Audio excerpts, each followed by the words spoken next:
అభ్యంకర స్నానం అమ్మా గంగమ్మ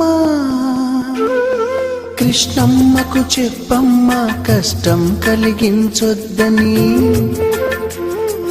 యమునకు చెప్పమ్మా సాయమునకు వెనకాడొద్దని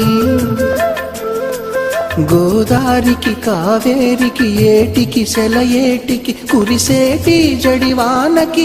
దూకే జలపాతానికి నీతో గుట్టులందరికీ చెప్పమ్మా మా గంగమ్మ జీవనదివిగా ఒక మోక్షనిధివిగా పండ్లు పూలు పసుపుల పారాణి రాణిగా